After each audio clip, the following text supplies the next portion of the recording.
Well, hello there. Welcome to the Kim Constable podcast. Nobody cares. Work harder. This week, I have a very special guest for you. And this very special guest is my brand new business partner. Yes, indeedy, I have gone into business with somebody who is very like me underneath it all, but the polar opposite to me on the surface. She's blonde and beautiful and sweet and lovely. And not that I'm not those things too, but I'm not blonde and well, I don't know, would you say I'm beautiful? I don't know. But listen, anyway, she's so wonderful. Her name is Sam Turnbull. Many of you will know her from itdoesn'ttastelikechicken.com. Her website gets over 2 million, yes, I'm going to say it again, 2 million views per month.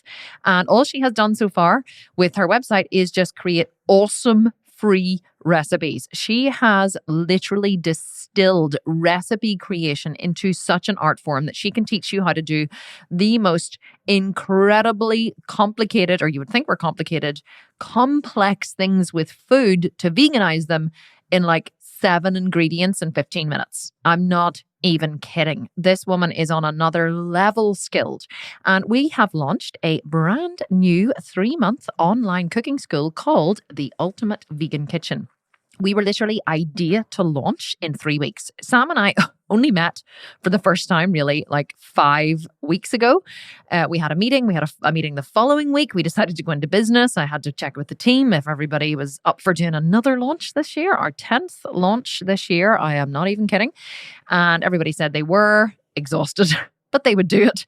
And we launched the Ultimate Vegan Kitchen on Monday, and it is literally the world's first online vegan cooking school. And I am so excited about it. Sam is going to be teaching exactly what she does from her home kitchen every single day, how to make the most delicious vegan food. So I said to her, let's get you on the podcast so people can hear who you are, how you came to be, why you're so delicious, and why you're so goddamn talented.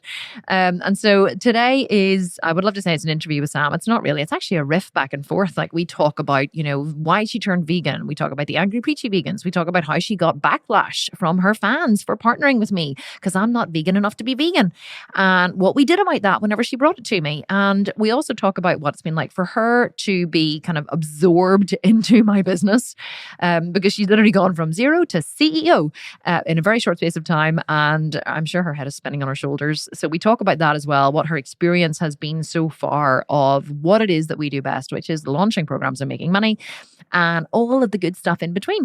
So before we get to that interview, which I'm going to share with you now, I do want to tell you that don't forget to leave a review on the podcast because you could be in with a chance of winning one of our incredible sculpted vegan programs. Any program whatsoever you can choose from.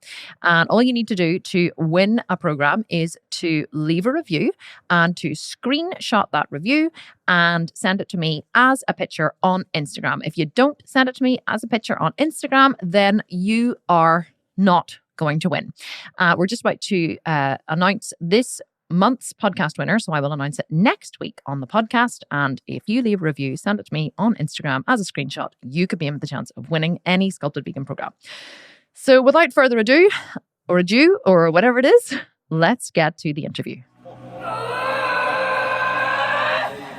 Sam Turnbull, we have been trying to have this podcast interview for ages, and here we finally are. Yay. I'm so excited to be here. I know, I'm excited to have you here too. And you know what? I have to just tell a little bit of the backstory before we get into this, because I was driving along yesterday and I was thinking, what am I going to ask Sam on the podcast? And then I just thought, I have to, and I know I've kind of told you a little bit about this before, but you don't kind of really know probably the full picture. But I remember it must have been about 6 years ago, maybe even more. I think it was before I was fully vegan anyway, but 6 years ago, I actually was looking online for, I think, a cauliflower recipe or something. And I came across your blog and I was like, oh my God, it doesn't taste like chicken. What a fantastic name. And I kept saying to everybody, I find this amazing online website. It doesn't taste like chicken. Like it doesn't, I couldn't believe it. It was absolutely such an amazing name. And your cauliflower recipe, I know I've told you this before, cauliflower recipe, which was literally just nutritional yeast, cayenne pepper, garlic powder, and olive oil. and it was just roasted in the oven. It became a firm favorite with my kids, with my family.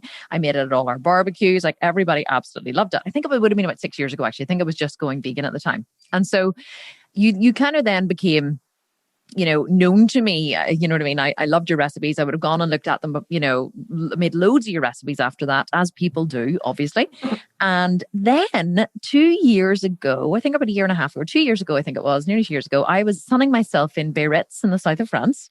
Oh, lovely. I know. And I remember I got a message from you on Instagram, and I didn't even know you were on Instagram. And I got a message from you on Instagram saying, I'm thinking of getting fit or whatever. I wanted to know, did you want to exchange a program, one of your fitness programs for, some PR on Instagram? And I was like, oh my God, I love this girl. Like, I remember, do you remember I wrote back and I was like, I'm such a fan. Like, I love your recipes, and like totally would like happy to do an exchange. And that's kind of remember that. That's when we first became friends. I was so delighted that you wanted to do a sculpted vegan program. I'm so flattered that you knew who I was already and you were a fan. I remember reading that message out loud to my partner and be like, look, she likes me. Oh, but listen, tell me, your website though, how much traffic do you get through your website? Like, it's huge. It's huge. Yeah. Up to 2 million page views a month. So I mean, that is insane. And what do you attribute to your success? Is it just that your recipes are so fabulous, or is there something else that you attribute to it? No, basically it's just that. I always tell people, because I get a lot of questions because my blog is so high traffic. People are like, what is the secret? What is the secret to success? Like, give me the answer. And I think a lot of people expect it to be some like person I hired or some like clever little hack, but it's really not that. It's just consistent quality content. It sounds boring, but that's what people want. If you just deliver a good recipe over and over and over and over again, people will come back. They'll want that. They'll search for that. That's how it works. Here, I love that. And do you know why I love that? Because I have a whole podcast called The C Word. The C Word, consistency. Oh, see, I didn't even know that. You see, that's what it is. And I definitely want to, I was actually thinking, I really want to bring this bring a bit more kind of business into this podcast as well today, because the reason, of course, why you're here, apart from the fact that I love you, and your food, is that obviously we have just gone into business together.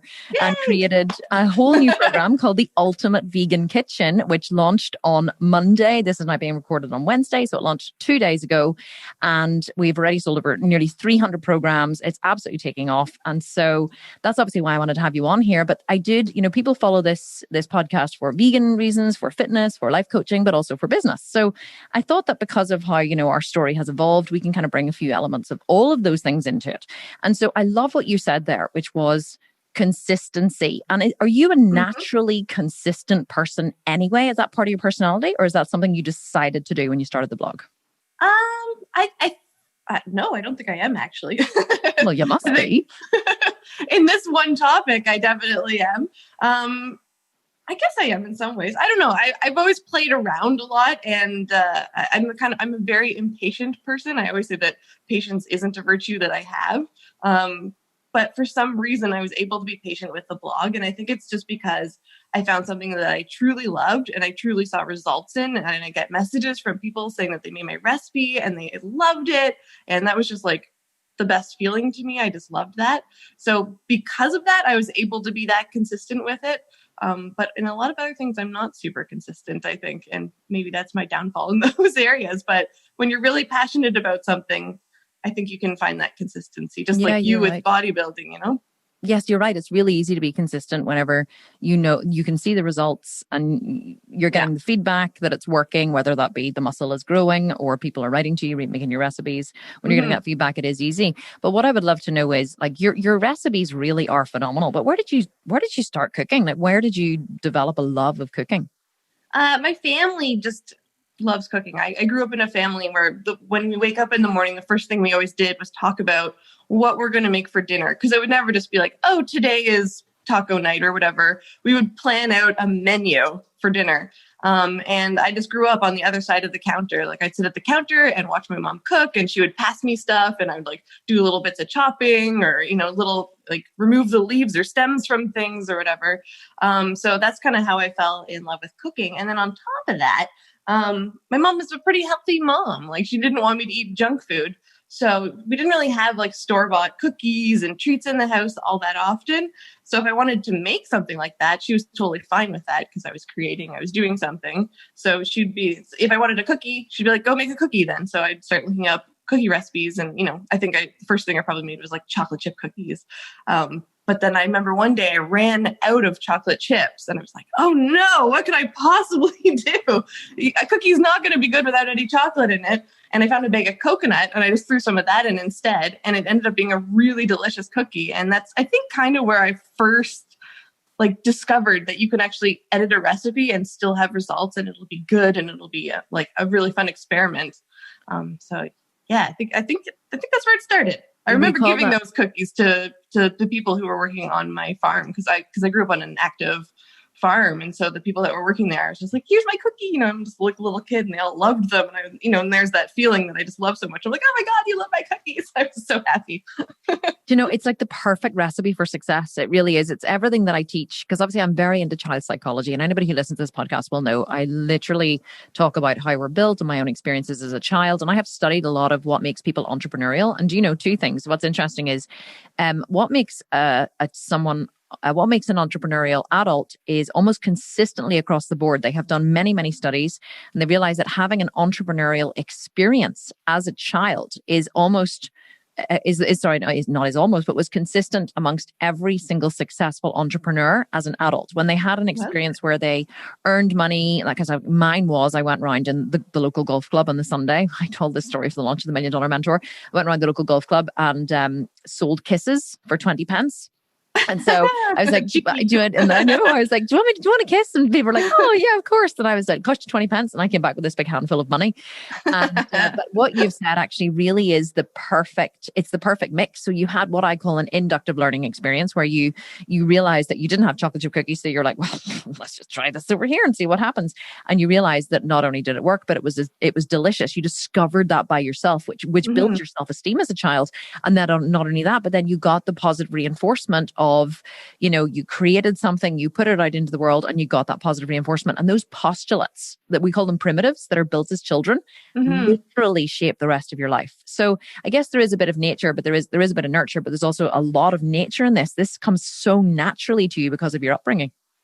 Yeah, definitely. Yeah. And I always got that encouragement because the more recipes I tried, the more I'd get positive feedback from people because we had a really busy house. There's always people around. So I could always give people some stuff. And then I would get more complicated and more fancy and I tried more things myself. And yeah, definitely always got that feedback over and over again. And I think that's definitely how I fell in love with cooking because there's no fun in making a recipe and giving it to someone and they're like, oh, gross, no thanks. No, no one wants that. But if you get that positive reinforcement, then it's like, well, I want to do it again. I want to make something better this time. I want to make something more creative. I remember even one time there was in Toronto, a chef named Jamie Kennedy, and he's a pretty well-known chef in Toronto. And he came by the house and I gave him these cookies and I made them. I used to love baking as a kid because, sweet tooth. But they were checkerboard cookies. So I had made 2 different colors of dough and lined up all of these little cube strips and cut them so that they were these little checkerboards. So cute, really fancy. And he made them and said that they were fantastic. And I'm like, oh my God, this super famous chef likes my cookies. I'm basically the most famous person in the whole world now. Go me. I love that. Oh my God, I love hearing that. It just makes me smile on the inside because that is and that is why you're so successful. But you weren't vegan, sure you weren't as a child. Oh, no, not at all. No, I grew up in a household with literally animal heads on the walls. And I love steak and there's hunters and butchers in my family, not vegan in the slightest. We even had a coop of chickens that we used for both laying eggs and meat. My parents raised ducks at one point for meat. Not vegan in the slightest. I used to go fishing for fun. Definitely not vegan. But actually, what's interesting is a lot of your experiences were kind of very like mine. I grew up on a farm too. We raised, animals for meat. It was very much like my grandfather was a dairy inspector. He used to go around all of the dairies and test their milk to make sure that it was, clean. And it's funny because in those days, actually, the smaller dairies as well, they just would have put their milk urns at the top of the road. Mm-hmm. And so before they actually had, and then they would have come and been collected. But, and so we were kind of the same. But so I think though you understood the relationship of food as well. It wasn't like chicken or duck wasn't something that you just bought in a sterile packet from the supermarket shelf. You actually saw this is a duck. It's a living, breathing animal. It's being raised for meat. And so you saw that relationship, which I actually think is really important that kids do see that. But what made you decide to go vegan then? Like if you grew up in that kind of household, surely you should just be a red-blooded carnivore. And I was for a long time. You know, I actually had several experiences in my life with vegans. One time, I actually had a roommate that was vegan, and I thought that was really interesting because I'm like, oh, she's going to show me all this amazing food because I always loved food and cooking. And to this day, I don't know how she made vegan food smell so bad. It was awful. So it was like the worst introduction ever. And then I also had later on in life, two employees, or like I worked in a place where two of the other employees were vegan, and I thought they were crazy. I'm like, you're crazy. But yeah, so definitely had experiences with veganism, knew what it was, which I think at the time, like that was like, 10 years ago. A lot of people didn't even know what that word meant. I even knew what it meant. But it seemed so ludicrous to me because I'm like, why would you do that? You're going to die of protein deficiency. You're not going to enjoy any food. It's going to smell bad. You're going to like be deprived at the office party. You can't eat anything that's there. Like, this is terrible. What a terrible choice. But then I sat down one day and I was it was in December 6th, actually. So my veganiversary is coming up. Coming up soon, yeah. Yes, yeah. But so I sat down and had one of those days where I'm just like, oh, I'm just kind of feeling unhealthy, a little bit bloaty, not good. I want to feel a little bit, cleaned up before the holidays begin, feel a little bit healthier. So I started watching this documentary, which was called Vegucated. I thought it was about vegetables, but it was actually about people going vegan. And that totally changed my conception, my understanding of what veganism really meant, because I knew it meant cutting out these certain things, but I didn't really get why you do that. What was it about that, Sam? Sorry to interrupt you. What was it specifically about that changed your mind? Because that's a pretty big shift to go from being a carnivore to vegan. Like what was it specifically about what you watched that triggered you or touched you? Yeah, I think it was just that it made such logical sense by the end. It's like, if you love animals, I always claimed myself as an animal lover. I had a million pets growing up. I loved dogs. I had a rabbit. I had gerbils. I always loved animals, but then I was also, paying for them to be killed and putting them in my mouth. So once that kind of contradiction was pointed out, and I realized that, yeah, I can't actually argue that. Like, that's a really big contrast. And so if I want to live my life according to my own values, if I'm actually prioritizing animals' lives, I have to stop eating them. It's as simple as that. For a long time, I thought that was kind of impossible to do. It was kind of unhealthy. You're not going to get protein, all that stuff. And so not only did this documentary show me how logical it was to be vegan, but they'd also started pointing at the fact that it could actually be healthier. And I was like, well, if it's healthier, then I have really no excuse. So I'm just killing animals for like a few minutes of pleasure at that point. And that didn't sit well with me at all.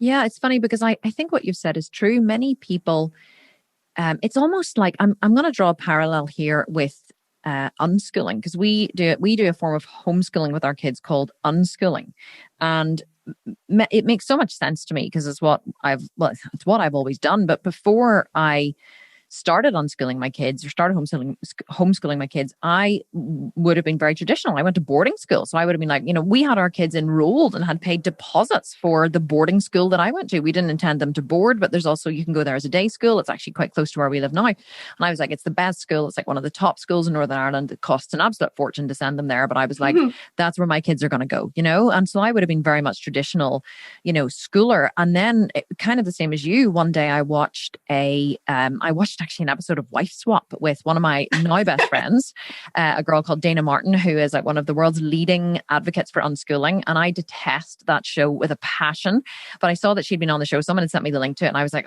I just watch like 5 minutes of it before I go to bed. And so I turned on American Wife Swap, to watch 5 minutes of this. And literally I was glued to it the whole time. I did not know that this way existed. And as soon as I had the data that it was possible to live this way with your children, because like you, if we draw the parallel, parallel between you loved animals and then you saw that, oh my God, well, hang on, I'm saying I love animals, but actually I'm I'm paying to kill animals so I can eat them. How does that make sense? I had the same revelation with homeschooling, and I was like, I've always wanted to parent peacefully. My kids hated going to school. I had to like cajole them and bribe them, and sometimes just downright say to them, that's it, get your shoes on, you have to leave, to get them out the door. And so I had all these values around peaceful parenting and nonviolence. I've always had values of nonviolence, peaceful parenting, of upholding others, of being gentle and kind and compassionate. It's who I am at my core. But yet I find myself having to force my children to do all of these things they didn't want to do. And the only way I could do it was through using force, which is what I'd always told me, promised myself I would never do. Right. So once I had the data, it was like, I couldn't unsee what I'd seen. It was like something just clicked for me. I had a perceptual shift, had a massive integration, boom. And that was it. I started unschooling like literally the next day. And so I think sometimes what you've said is true. It's just it's a perceptual shift we need to make. So a lot of people don't even really make the connection. They say, I love animals. And they campaign for the Yule and Dog Festival. And I'm like, but how is a dog different to a pig? It doesn't make sense to me. So. No. Yeah, no, I agree. Yeah. I mean, I have friends who are vets and they eat meat too. And I'm like, you literally have dedicated your life to saving animals. And yet you're also eating them. But it's like normal, right? That's what we're taught is normal and natural and necessary. But once you kind of make that switch and whatever triggers that, it could be a documentary, a book, a friend, who knows? But once you make that, you can't, as you say, like unsee that. And then at that point, it's your choice to knowingly go ahead and cause the harm or do whatever it is you don't believe in anymore, or to change your ways. And so there's really only two options.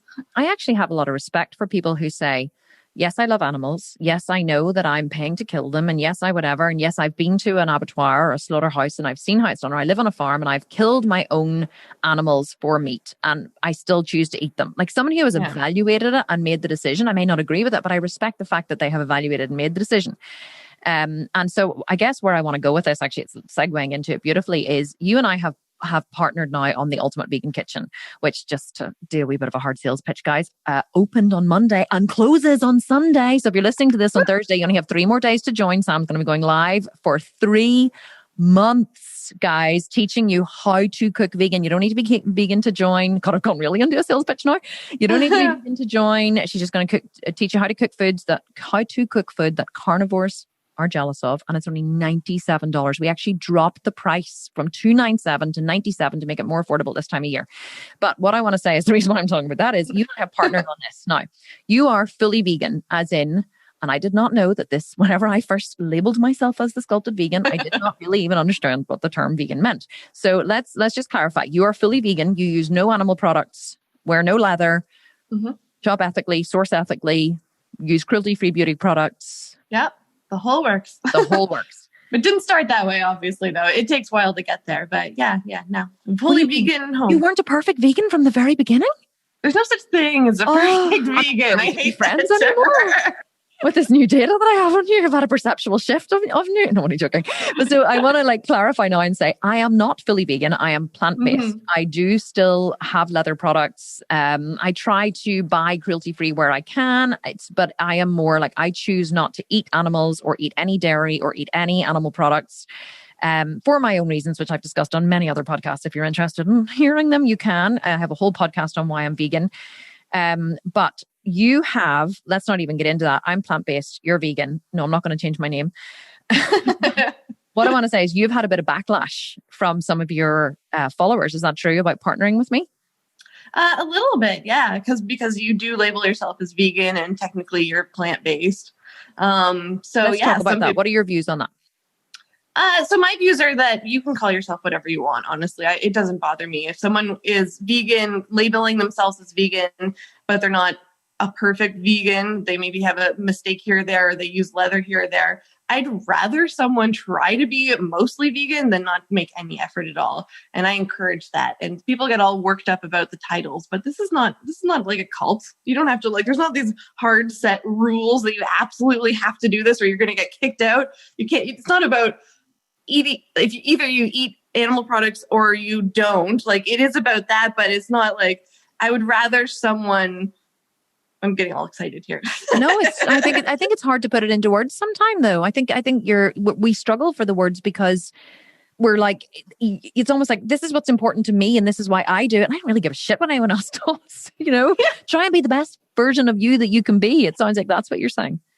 Absolutely. Yeah. And every little bit is going to help. And here's the thing, like my family is still not vegan, but since I've introduced them to amazing, delicious vegan food that they make all the time, now they eat a lot more vegan than they ever did before. And that's amazing to me. Their animal consumption is down. They're saving the environment. It's better for their health. All those reasons.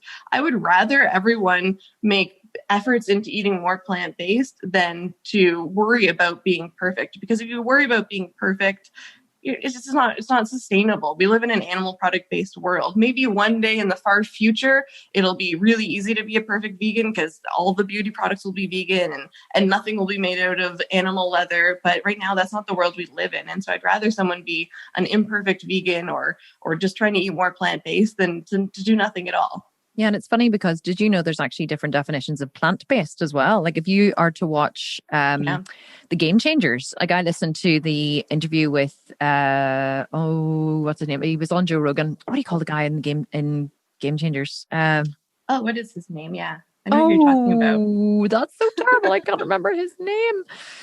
It'll come to me. I'll remember it. Anyway, he was on Joe Rogan and he defines plant-based as you eat 80% plants. 80% of your diet comes from plants, but the rest of it can come from meat and fish. And that's what he describes someone who's plant-based as. Whereas, the vegans love to, say I should call myself plant-based, the sculpted plant-based. But then does that mean that, and I'm not here to defend, by the way, why I use it, but I think it's just important to say, so, but then what about the people who are plant-based but still eat meat? Are they going to be pissed off with me then because I'm calling myself plant-based and I'm not? It's weird how people get so hung up. Why do you think vegans get so upset? I think it's because in general, vegans are trying to do better for the world. And I think when someone comes in and says that they're vegan, but they're not actually living their life 100% vegan, they feel like they almost don't earn that title. Mm-hmm. I think it might be something like that. Or that people are using the title to sell a lot too. So now you see, luckily, it's like veganism is becoming the trendy thing, which I think is great. But you see products being labeled as vegan and people get mad about that as well because, they say all their products aren't vegan. This is an entirely vegan restaurant. It's just this one thing. And I'm like, but isn't that great? It's now become a more popular thing that people want to promote their options as vegan. And to me, those are big step forwards, but I don't think everyone sees it that way. And I wish they did though. Let's move it forward. Who cares if everyone's perfect? It's about making those changes step by step by step. Yes, I agree. And also as well, I was trying this on the other week. Someone was asking me a question and I said, I think it's because if I try it on for other times in my life when I've had experiences like this, I think sometimes as well, it comes down to a lot of vegans, it's hard to go vegan in the beginning. And a lot of people just go hardcore vegan and it's more difficult. Like you have to look at the label of everything. I mean, the amount of things that milk powder is in is astounding. Salt and vinegar chips. It's like everywhere.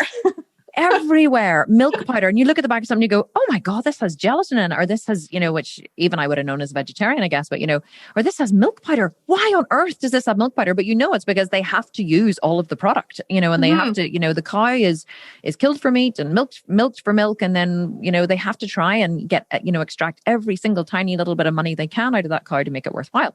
But I think that the thing with vegans is, and I want you to try this on for a second, I think they get a little, we call them the angry, preachy vegans here on the Sculpted Vegan.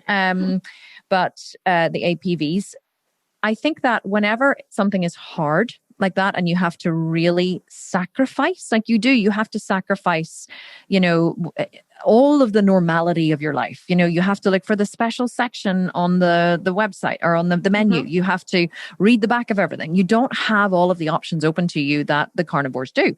And I think that what happens is they get... They get angry because they're like, I have sacrificed and you're over there not only earning shitloads of money from the word vegan, as in the sculpted vegan, but you haven't sacrificed. You haven't sacrificed the way I've sacrificed every day. Yeah. So they get angry at you for not sacrificing in the way that they have sacrificed. And not only are you not sacrificing, you're profiting. And what I say to those people is, but you could choose, not even you could choose. And here's the thing. I think that whenever something becomes an ethic, which it has for you, and this is going into a whole discussion about veganism, which I didn't even really mean for it to, but I think that when something becomes an ethic, which it is for you, you had a perceptual shift. You saw the relationship of you loving animals and eating them and whatever. You had this perceptual shift. It became an ethic. So all of your decisions to be vegan, just like my decisions to be plant-based, are based around ethics, evaluation of the data, a decision, and an ethic. I know that many people who choose to become vegan, it becomes a rule for them. So they don't really know how to make something an ethic, how to evaluate data, make a decision based on that, and then be happy with their decision, whether or not others agree. And that's how you know if something's an ethic. If it's an ethic, I may not like what you're doing, but I won't punish you for doing it because it doesn't take anything away from me and my choices. But I think whenever something's a rule and I've made this rule about being vegan and then I see you breaking the goddamn rule, I want to punish you because I've toiled or I've suffered in some way and you're not suffering. And I see that happening a lot as well. And I would love to change it, I guess. I would just love everybody to love each other. Yeah. I'd rather it be a warm, welcoming place. And, that's what I try to do. But I see that in like all sorts of areas. Like I remember I called myself a professional cook on Instagram a while ago, and someone got really mad at me because they said, "You're not a professional. You haven't gone to chef school or culinary school." And I'm like, okay, but it's literally my profession. I have a best-selling cookbook and I've run a blog for 7 years. And I earn money doing it. And I earn money doing it. It's my profession, but you haven't trained, you haven't put in that, so I agree with you that people think if you haven't really struggled, if you can put in all that incredible effort, that you somehow don't deserve that title. Yeah. And it's the same as, I'm not a PT. We get people writing to us sometimes and saying, "Oh, I want to buy one of Kim's programs, but can you please tell me what professional qualification she has?" My team writes back and they're like, "Yeah, she's a yoga teacher." And they're like, No, but what is she, what are her professional qualifications? Is she a qualified nutritionist? Is she a personal trainer? What's her certifications? They're like, no, yeah, she doesn't have any. And they're like, "Oh, what do you mean she doesn't have any?" But what she has is a shitload of experience. You don't want to buy one. Exactly. It's like flat on. I don't need to, flap my certificate in the air and go, "Oh, look at me, I'm certified." Like, what the hell does that actually mean? So you went to chef school or you didn't go to chef school? Is your food delicious? Yes. Can you make money cooking it? Yes. Can you teach others to do it? Yes. You're a pro. Yeah, exactly. I agree. And I think education is great, but it doesn't mean that you're going to necessarily be good at something. The proof is in the pudding or in the muscle in your case. Well, tell us about the Ultimate Vegan Kitchen. So are carnivores welcome in the Ultimate Vegan Kitchen, Sam? Of course. I'm a former carnivore. I know we're not allowed to call them carnivores now. They're omnivores. Did you know that? Yes, you're not allowed to use the label. I get told off for it all the time. Yeah, whatever. So tell us about the kind of food you're going to be cooking in the Ultimate Vegan Kitchen. Let's do another little sales pitch before I ask you the next question.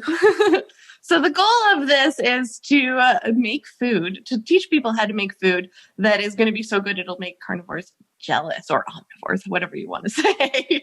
Yeah. Let's just say carnivores. Feels better. Yeah, it's more fun. Let's be honest. Yeah. But because I grew up as an avid meat eater and a cheese eater, and that was my hardest struggle when I went vegan. I knew that I should be vegan because of all the logical reasons we talked about, but I loved the food I was eating. I didn't want to give that up. That was really hard and heartbreaking for me at first. And at the time, 8 years ago, most of the vegan food that was available was very sprouts and kale and, bowls and grains and, weird health food stores, expensive foods over there. And that was fine. I made some of those recipes and they were good. There's nothing wrong with those recipes, but it just wasn't what I grew up with. It wasn't what I was familiar with. And I missed my favorite comfort foods, the stuff I grew up on. And so that's kind of how I started developing my recipes. I just started playing around in the kitchen and went to my regular old grocery store, filled up my cart full of everything I could find that was vegan, which turns out to be most of the store, to be honest. When you start with basic foods, it's all vegan, beans and grains and vegetables and fruits and nuts and seeds. And then I just started playing around with those and seeing how I could make that just as satiating, just as appetizing, just as satisfying and fulfilling and, crunchy and crispy and chewy and drool, or all the words and flavors and textures that I was used to enjoying. I really started focusing on how to recreate those, but now using plant-based foods. And once I started doing that, I started posting them online, and I just fell in love with vegan cooking because I was like, this is amazing. Not only can I make food that tastes just as good, if not better, than the animal-based foods I was eating before, but it's doing better for the world. It's making me feel better. I lost a couple of pounds just from not eating so much cheese, and I just fell in love with that. And so now I just really want to share that with people. So I share on my blog, of course, free recipes. And in my cookbook, you can get a lot of recipes as well. But this is going to be different because I'm going to really welcome everyone into my kitchen and give them that personal experience of starting a dish from beginning to end, using all the different skills and techniques, and talk about substitutions and troubleshooting and how you can enhance flavors. So you're going to really get that personal one-on-one feeling experience, like you're in the kitchen with me, and really learn how to cook food that's so good. So it's more than just following a recipe. It's really going to take you from someone who maybe doesn't know how to cook, you're nervous, you're new, or you just don't know how to cook vegan, to by the end, you're going to be a really confident cook, and you're going to wow all your friends with your amazing food. It's going to be I so love, good. I'm like, I have to remember, trying to remember from two things that you said there. I'm like, there's two things that you said. The first thing that you said was, oh my God, I had this experience when I first went vegan. I was like, oh, the vegan cookbooks. I was on Amazon. I was downloading all the cookbooks. And they all arrived. And I was like, fantastic. And I opened them up and I was like, holy shit, all this and all these ingredients to make one burger, or all of this, and I have to blanch this and do this and ice this and cook this and marinate this and roast this, and just to make a salad. It was like, it was almost like they were trying too hard. Do you know what I mean? It was like, I'm going to make this most delicious food you've ever tasted, and it's going to take you 3 days to prepare it. It's like, oh my God. Like it really did, it sounded delicious. It looked delicious, but there was no way in God's earth I was going to be able to prepare that. Like I remember, I'm thinking of a book called Peas and Parsnips. Now, a guy called Lee, someone who made it, and it's an amazing book. And I still make the burger out of it. But I remember going through that book and being like, and honestly, every recipe had like a full page of ingredients with, wow. Do this for the marinade and do this for the bit and do this for the bit. And then it was almost like trying to flip and do rocket science, kind of trying to follow it. And I am an extremely accomplished cook. Like an extremely accomplished cook. And it fazed even me. So I love the fact, so that's the first thing I want to say. I love the fact that your recipes are really simple. And that's the kind of food that you're going to be cooking, isn't it? I'll go back to I'll actually tell you my second point in a minute, because I want you to answer that one. That is what you're going to be teaching, isn't it? Simple, delicious food inside the Ultimate Vegan Kitchen. Absolutely. No, and I fell into that trap too when I first started recipe writing. That I'm like, if it's a good recipe, it has to be really complicated and have a million ingredients and like be super fancy. But then I realized that those aren't the recipes that I was making every night. I might have done that in the beginning just to like try to impress someone, but that's not what I was making. So once I started discovering that and just sharing the recipes that I was actually making, which in the beginning, I almost felt guilty about. I'm like, here's a recipe. It's 5 ingredients. Yeah. Sorry, it's so simple and easy. Is this even like, am I giving you any value? But like, those are the recipes that tend to be the most popular. Like I have this tofu bite recipe on my blog. I think it's 5 ingredients. You just toss the tofu, bake it, but it's just the right combination of ingredients, the right temperature, the right cooking time. It is one of my most popular recipes on my blog because I make tofu taste good in a really, really easy way. And so, yeah, I'm all about those simple recipes, because if you can make food really simple to make and really delicious, well, that's the recipe that you're going to make over and over again. It's going to become a go-to, just like the cauliflower you were exactly mentioning. what I was about to say. So I can even tell you now, it's 2 tablespoons of nutritional yeast, 1 teaspoon of garlic powder, half a teaspoon of cayenne. It's, I can tell you exactly what the recipe is because I've made it so many times because it's so simple and so easy. And I've even played around with the ingredients and added a little bit of more of this, a little bit more of that. And one day I was drunk making it at a barbecue and I just kept throwing shit on and tossed it up and put it in the oven. And it was really delicious, but dear God, it was strong and spicy. So yes, you're right. Like really, and have you ever heard, I think it's a Bruce Lee quote, and he said, I'm sure it's Bruce Lee, I always quote it in my programs, and he said, if you can make things simple, if not simpler. And he said the mark of a master teacher is someone who can actually simplify things down to the tiniest ingredients, the smallest, what is it they call it? The course set or something, I think it's called. Like how can and I always teach people that whenever I teach copywriting or teach, business or whatever, I say, once you've written an email, if you're copywriting, once you've written an email, you should go back to write that email. You should go back and look over that email and take out every single word that does not need to be there. so that all that is left is exactly the smallest amount of words to convey what it is that you want to convey. And it's a skill to be able to make things really, really, really simple. So you might think, or people might think, oh, well, there's only five ingredients, but actually, big deal. who has the time to stand in the kitchen all day cooking one freaking meal, do you know? That's gone in 2.5 seconds. So that was the first thing I wanted to say. The second thing I wanted to say about, I guess, about the Ultimate Vegan Kitchen, to really, because a lot of people have been saying to, while we're promoting this week and whatever, one of the questions we're getting is, well, I followed her for years, like 8 years, Sam, you've been giving away free recipes. 8 years. Yeah. Let's face it. You've given away a lot of free shit in your time, right? Now it's time to cough up, people. Okay. Now it's time to start paying for the goods. No, but I guess where I really, and we've been getting the question, our customer support team obviously has been getting the question, well, how is this different to, all the other recipes that I've been getting from Sam? Like, why should I join this? But I want to tell you from my experience why someone should join it rather than you saying, and then you can tell me why someone should join. But I remember you have a recipe for seitan steaks, I think it is. Yeah. And for those of you who don't know, seitan is made from vital wheat gluten. It's basically, so if you're gluten free or you celiac, don't make it. No. Definitely not. But it's really simple to make. Seitan is actually really simple to make. And I gave it to we have a private chef at home. Everybody knows that and hates me for it, which is fine. But so we have a private chef at home, and our last chef, who was not as good as our current chef, I gave him your seitan steak recipe. And so I remember one Friday I gave it to him. I said, can you please make this for Ryan and I, tonight or whatever to eat? And he made seitan steaks with like a chimichurri on the side. And I think he made some like oven baked fries and whatever. And Ryan and I had a couple of beers outside. So, we were hungry, but we weren't plastered. But, we had that nice Friday night buzz on, a few beers. We came in to eat these steaks. And the steaks were they just looked like two big slabs of meat sitting on the plate. And I was a bit like, I don't know how I feel about this. Like, this really does look like a steak. And whenever we cut into it, the juice was running out of it, the chimichurri on the top, the fries on the side, there was a salad. It was the best thing. And Ryan was like, this is like eating a steak. This is the best thing I've eaten in a long time.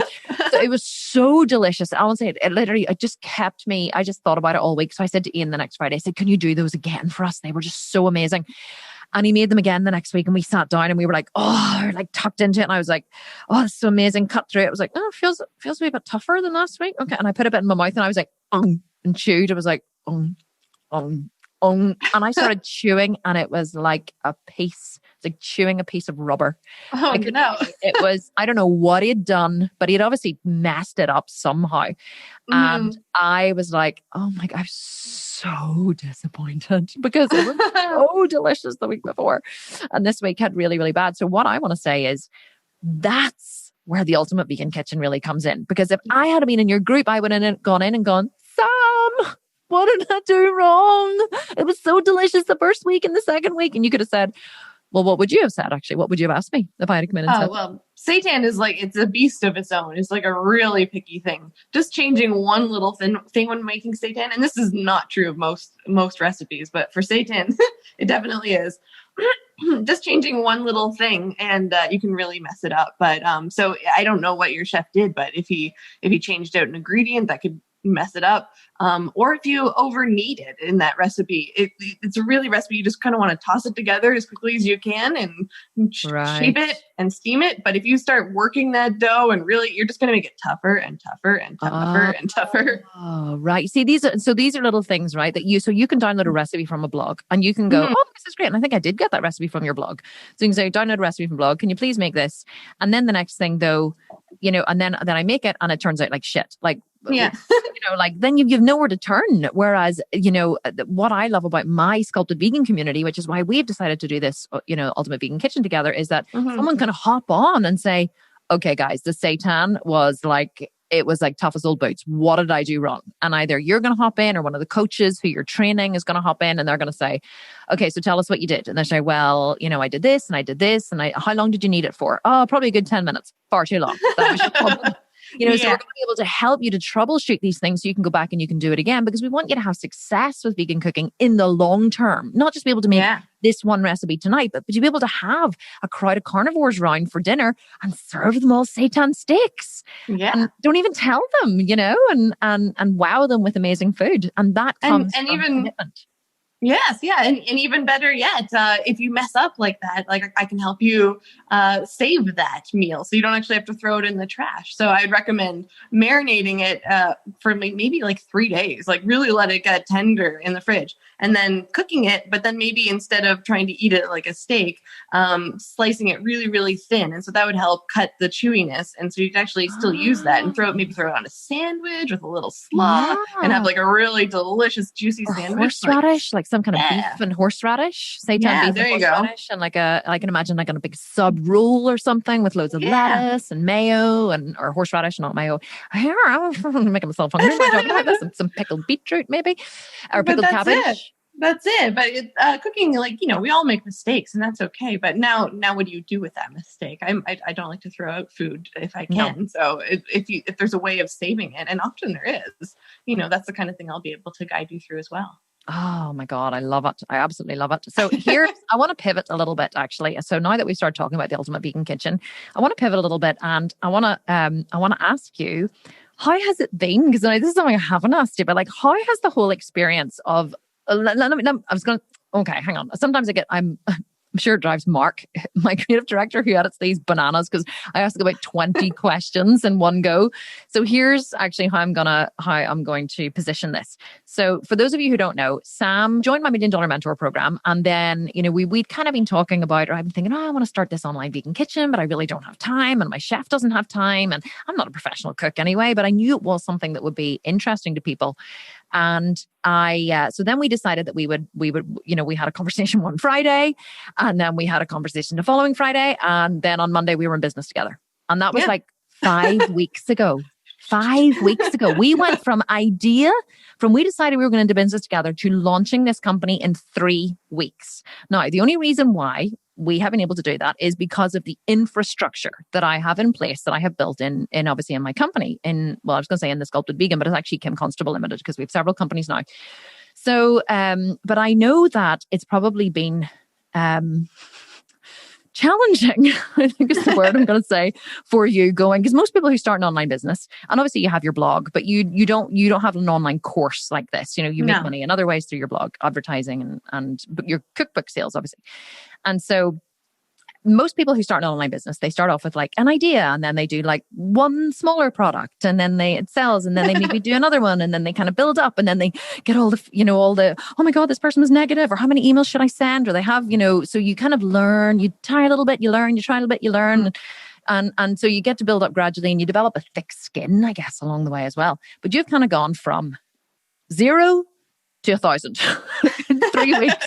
And literally you've literally been absorbed into my entire team. And I just would love to know, we haven't actually spoken about it, what has the experience been like for you? You can be completely candid, and you can say anything to me, like, I thought you were fucking crazy. I was really angry with you. I've been really shocked. Like, anything. You can say anything here. I never take offense, but I would love to know what it's been like for you to go from there to here in such a short space of time. Yeah. It's definitely been a roller coaster of feelings, I think. Like, in the beginning, when you wanted to partner, I was like, oh my God, this is the most exciting thing in the whole world. And then when it actually started happening, it was like the most nerve-wracking thing in the whole world. And then, I don't know what to expect. And so some things were done, and I'm like, oh, I don't like that color. And you're like, no, we're doing it anyways. And I was like, oh man. But then you changed. And, I think that's been interesting for both of us to learn how to have a partnership, because neither of us have really done that. So yeah, it's just been a total wave. And then now, like, my phone is going ding, ding, ding, ding with your team, which is so weird, because I've been running a business by myself for over 7 years now. And I'm not used to really getting anyone's approval on anything. I'm not really used to getting messages from people apart from, my fans saying they either like my recipe or have a question or whatever. So it's just been a real whirlwind. Yeah, I kind of booked off this whole week from doing anything else, because I was worried it was going to take up all my time. Well, not only has it taken up my time, but I last night I was like ding, ding, ding, till like 10 at night. And so it's been crazy and stressful and exciting, and I'm not sure what to expect. And I keep messaging you and be like, is this okay? I don't know. Is this good? It's just like a total whirlwind of not knowing what to do with myself, and trying to make sure that it still represents my brand, which it does, but just working that partnership. I'm not used to running things by people, so I find that a little bit weird. you know? Yeah, I do too, to be honest. It's been because I'm used to being, I'm used to making decisions based on gut instinct, and obviously marketing is my forte, and in fairness, you do keep saying to me, like, you're the expert. Here's my opinion, but you're the expert. Just like I would say, here's my opinion on this recipe or this, whatever, because I am a very accomplished cook, but you're the expert. And I would give you, whatever, which is fair. But for me, it's been weird because I'll get your questions or, about coming through. Do you think this, or I'm worried about this or whatever. And I get like, oh shit, maybe I've done something wrong, or maybe, and then I go, no. That's how I feel. I know. And then I'm like, no, it's okay, Kim, you've got this. It's fine. This is what we do. But so it's been weird for me too, because I really wanted to uphold you and uphold your brand. And I said that to you in the beginning. Communication is key. We have to communicate anything that you're worried about or scared of or need to voice. Which you did voice to me during the week. Can I ask you can I be honest about what you asked me not to do during the week? Yeah, that's fine. Are you okay with that? So I got a message from Sam during the week, and she was like, and I could tell you were nervous sending it as well. You were like, oh shit, like I have to ask for this. And you were like, because obviously I'm quite, vocal about, about my thoughts on coronavirus, my thoughts on anything really. I'm just kind of vocal on my Instagram about this. So I'm quite vocal. You do not hold back, that's for sure. No, I do not hold back. And so I am just very defiant. I'm real like, fuck you attitude. So, no, I don't, but I'm happy to obviously speak out. And Sam messaged me during the week and she was like, I'm just getting a few people saying that they're a bit offended by your product. I know, that they wouldn't want to partner, wouldn't want to join this or whatever, because I'm partnering with you and you have such strong views. Is there any way you could rein that in, not be that way? Because my brand is obviously being seen in conjunction with your brand at the minute. And, they're almost seen as one, and wouldn't want anything to affect this launch or this product or what I'm putting out in the world and to affect my brand. And to be honest, it wasn't even something I'd ever even considered. And which is weird because I consider a lot of things, but I hadn't even considered that. And I was like, sure, no problem at all. Like I was like, I am not vested in what I post on my Instagram or what I don't, in any way. And I think that I was so glad that you were able to come to me with that. And were you surprised by my response? Did you expect me to be annoyed? I was actually, because you are so who you are and you just share your opinions without any hesitancy. So I thought I was worried, because I didn't want to censor you. I didn't want to tell you can't be who you are, but also I kind of wanted to censor you and tell you you couldn't be who you are. You know what I mean? Understandably. So, I was surprised at how you're just like, yeah, no problem. I was like, oh, well, that was easy. It was great. It's been such a learning curve for me as well, really getting to know you, and also having to work with someone, because I'm like you, and I think that's, I think what we realized from the very beginning is we're both very similar in so many ways, yet so different. You're so blonde, I'm so dark. You're much sweeter disposition than me. I'm much more in your face. But yet underneath it all, we're actually very similar, and we work very well together because we both act quickly. We both work on instinct. We work fast. And we both run successful businesses at the end of the day, when we're confident in making decisions about what we do. So learning to kind of do that together and respect each other, still listen to each other, but still respect each other's opinions, I think has been a real learning curve. But it's been great. I think it's been growth, certainly for me, and hopefully for you as well. Oh yeah, no, definitely for me as well. Yeah, it's been a fun experience so far. Can't wait to see how it all unfolds. I don't even want to say ends, because I don't want it to end. I think it's just how it continues. I know, but honestly, it was whenever, oh my God, because we set up a coaching group for, obviously you know this, but I'm saying we set up a coaching group I have a team of coaches who are worldwide, who work with all my groups, who are all vegan. Amazing. They are amazing, aren't they? They are just they are incredible. But I was like, I almost didn't want to unleash them onto you, because I knew what would happen as soon as they did, because they really, as far as they're concerned, you are now part of me. And so therefore you're part of the family, and you just get all their love and attention, and all of your followers and your people and whatever, they also get all their love and attention. But I knew what would happen once I unleashed them onto you in a WhatsApp group, that your WhatsApp would literally blow up, which it has, because they're very, very keen to know the answers and to get, the information from you, so they can do the best possible job to support you in this launch. And I just was I just was thinking last night, I said to my husband going to bed, I said, I'm sure her head is literally spinning on her shoulders, because this week has just been insane. We're so used to it. The whole team's used to it, but it's like throwing someone in a CEO position when they've never even worked in the company. You know what I mean? Yeah. So I hope you've enjoyed it though. And I hope that you're kind of learning a lot as well, even if you're not even seeing a lot of what's happening behind the scenes, like learning about the pivoting and the changing and the moving and the... Oh yeah. No, it's all very exciting and nerve wracking. And I love that though. I'm not someone who is complacent. Like I like to continually do new things, new projects, take on new challenges. So I love this challenge. It's great. Yeah, you're totally up for it. And I think a lot of people don't see what happens behind a launch as well. They just see something's launched. That's great. It happens. And then it, you know, and then the program happens. What they really don't see is the extra emails and the tweaks and the feedback and the customer service and the you know, the questions and the, you know, and the figuring shit out as we go along. Like they don't see, like, you know, it's almost like an iceberg, you know, it's like so lovely on the top. And then underneath there's this massive, or a duck, because that's probably a better thing. A duck is swimming, you know, and they're pedaling like crazy under the water, but you just see them gliding through the water. We make it look like a glide, whereas really we're all actually frantically pedaling underneath it all. True of like so many things though, even with like recipe writing, you know, half the time I do 8 recipe testing like versions before I get to the final one. And the final one might seem so simple, just 5 ingredients and, you know, 10 minutes cooking or something. But it took a lot of effort to actually get to make it that simple. And it's the same with you. I think, you know, you spend hours in the gym, but people only just see the end result. They see the before and after and they're like, oh, yes, that is so true. Or they see you standing on stage all tanned and white teeth and sparkly bikini, and they don't see the crying and the sweat and the tears and the exhaustion and the deprivation and the guilt for not seeing your family. They just see the end result, but they truly don't see what goes into it. And I think that is the mark of a master. Like you truly are a master. You can produce a recipe that is absolutely delicious, that has 5 ingredients. And it is stunning. And people think, oh, well, that's easy. You know, well, you do it then. Yeah, exactly. And they don't. That's why I'm able to do what I do. Yeah. And here, tell me, tonight, actually, well, not tonight. Actually, I winked at you there as if to say, Sam, we're saying it's tonight. But actually, then I was like, that's completely, you're like, what is she going to say here? She just winked at me. This was not in the script.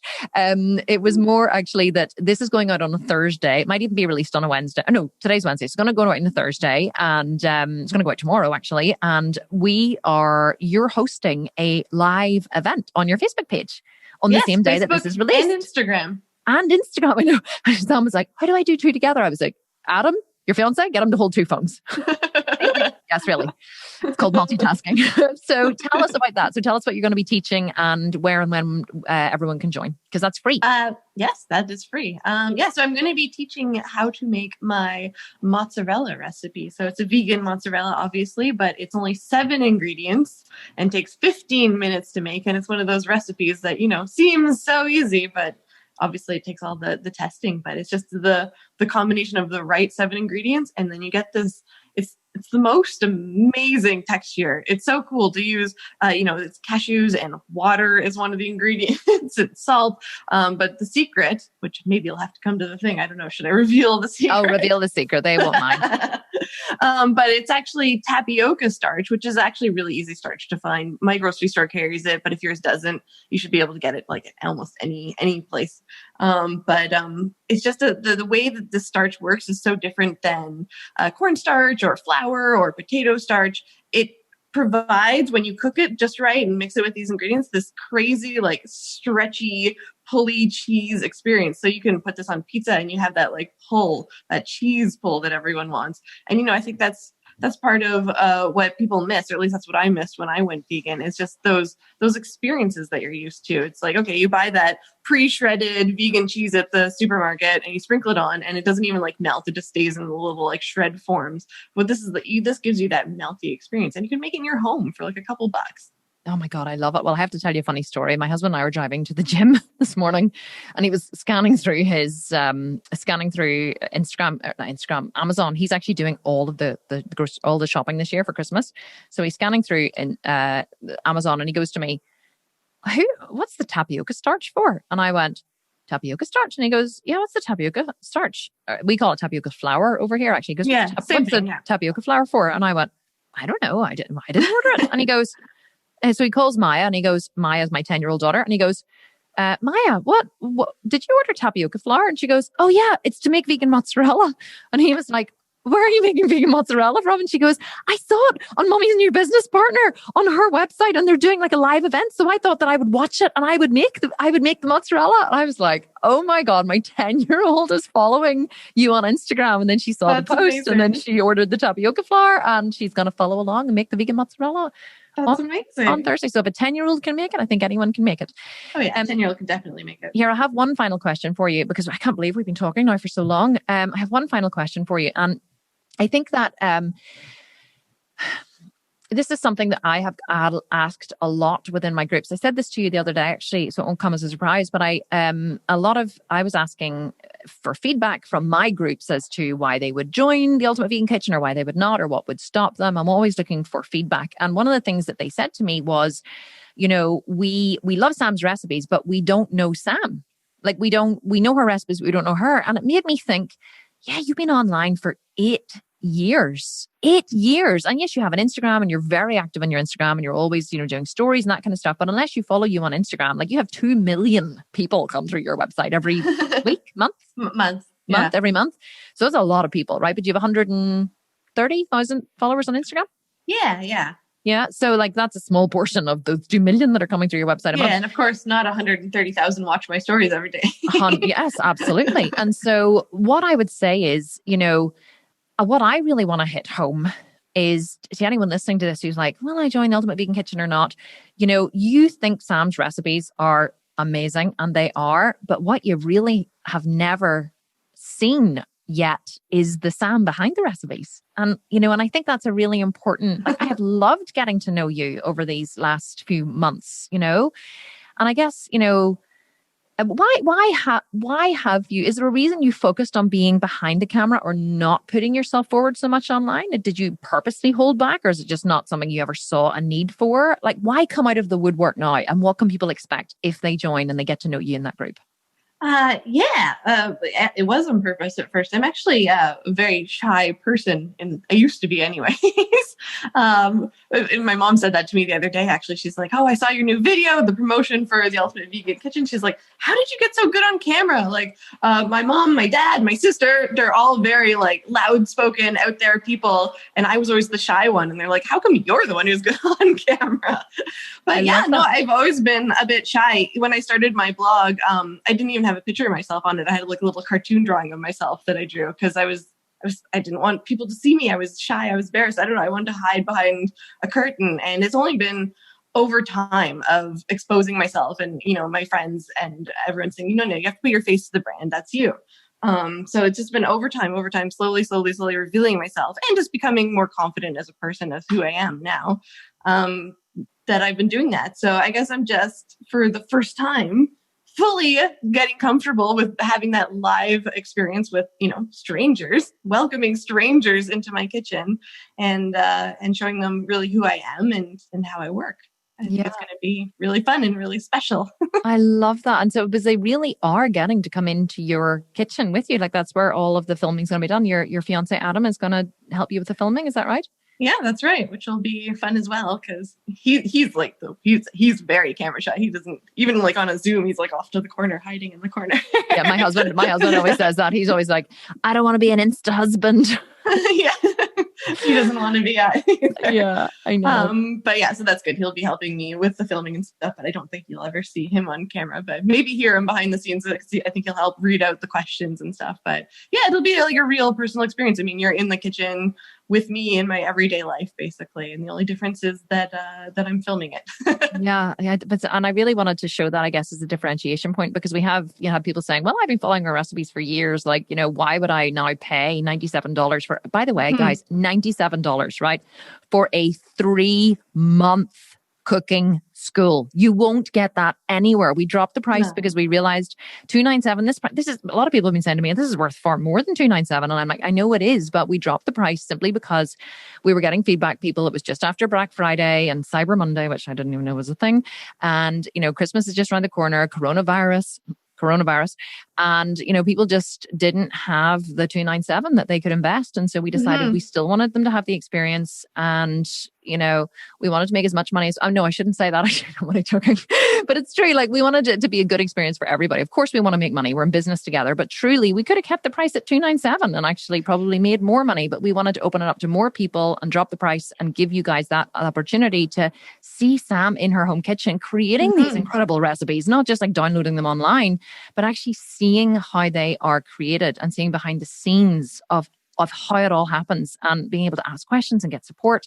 And that is just invaluable. So personally, I can't wait to see how it all goes. And I'm a very accomplished cook. So if I'm going to get a lot out of it, I can't even imagine what newbies are going to get out of it. Yeah, well, there's something very different than reading a recipe or seeing a very edited like Food Network show, cooking show.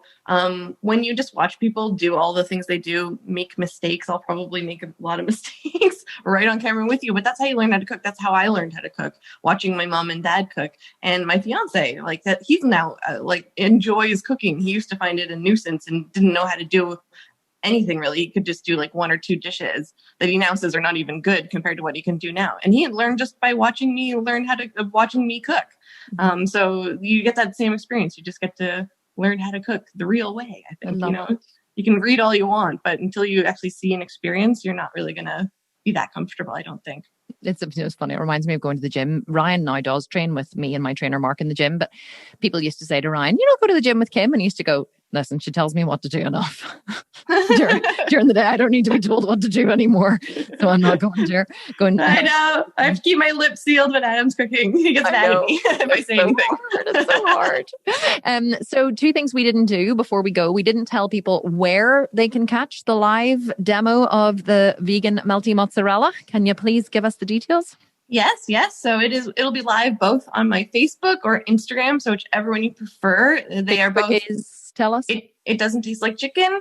So it's actually, it'll be facebook.com. Sorry to interrupt you. www.facebook.com/it doesn't taste like chicken. If you want to actually type in the URL, but we do have the link in the show notes. If you're watching this I always say watching. If you're listening to this either on iTunes or on, or whatever you listen to, or on our website, the link is in the show notes. So you can just click the link. And also on Instagram. On my Instagram, and my handle is It Doesn't Taste Like Chicken, and it's going to be on Thursday, December 3rd at 9 a.m. PST, 12 p.m. EST, and 5 p.m. UK time. Yay! We have to give all of the time zones because we're all over the world. And actually, we've had a few members join the Ultimate Vegan Kitchen from Australia. Did you know that? No, that's great. Today, yes. I love that. So, do you know we sell 10% of programs in Australia? 10%? Wow, that's amazing. Yeah, really good. So actually, one of my best friends lives in Australia, so maybe it was her. I don't think it was actually. No, probably not. And so then the last thing is where. So they want to join. People are like, okay, you've sold me. I'm in. I love the lovely Sam and I want to see more of her. Where did they go to join? TheUltimateVeganKitchen.com. Woohoo! Click buy now. And we actually have a 2-pay option as well. So even if you can't swing the $97, you can choose to pay in 2 monthly installments of $48.50. I mean, it is super, super cheap. You cannot beat that with a big stick. So ultimatevegankitchen.com if you want straight in. If you also want to get the live, go to Sam's Facebook page or Instagram at 9 a.m. PST, 12 p.m. EST, 5 p.m. Yep. I closed the image. Yeah, no, it's fine. 5 p.m. It's hard to remember all the different time zones. Here, listen, my brain is used to working in so many different time zones. You've no idea. Sam Turnbull, we talk every day now, but this was actually, I felt like I even got to know you better during this podcast. So this was absolutely wonderful. Thank you so much for coming on. Always a joy hanging out with you. Yeah. And and that's my little dog, Chickpea. Chickpea. I was going to say, wee Chickpea. Oh, he's so cute. He's way up the stairs to lie in a bed or on top of your clean laundry. That's where he likes to lie, isn't it? Yeah, that's it. Yeah. Okay, listen, Sam, thank you so much. Loved having you on, and I will catch up with you again later. All right, yay. Okay, bye. Well, hey, how did you like that? Wasn't she just amazing? Oh my God, I've really gotten to know Sam over the last couple of weeks, and let me tell you, it has been tough for both of us because I've had to work through so much stuff, whenever she asks me questions or she questions my decisions or, where I basically say to her, no, this is the way we're doing it. Like, we have both had to learn how to get on, how to compromise, how to trust each other. Oh my God, it's been so hard to trust each other because we did not know each other before we went into business. But we are slowly but surely building a very strong relationship. And hopefully this is going to be the start of a long, prosperous and profitable relationship for both of us. But I hope that you loved her as much as I did. And don't forget to, if you can, come along to the live cooking demo. No, absolutely no obligation to purchase anything. We are going to be giving away, actually, Sam's going to give away 2 memberships to the Ultimate Vegan Kitchen, one on Instagram and one on Facebook. So just some person who shows up and comments. So make sure that if you want to win a membership to the Ultimate Vegan Kitchen, make sure you go to either her Facebook business page, It Doesn't Taste Like Chicken, or her Instagram, It Doesn't Taste Like Chicken. Later on today, if you're listening to this on Thursday, don't even ask me what date Thursday is. Well, today's Wednesday the 2nd, so Thursday the 3rd of December. If you're listening to this on Thursday the 3rd of December 2020, then you can go to Sam's business page at 9 a.m. PST, midday EST, or 5 p.m. British UK time to learn how to make stretchy, gooey, delicious vegan mozzarella using only 7 ingredients in under 15 minutes. And all that's left for me to say is thank you so much for listening. And I will catch you next week for another episode of the Kim Constable Podcast. Have a wonderful week and a wonderful day and a wonderful life wherever you are in the world. Thank you so much for listening. And I will speak to you next week. Bye for now.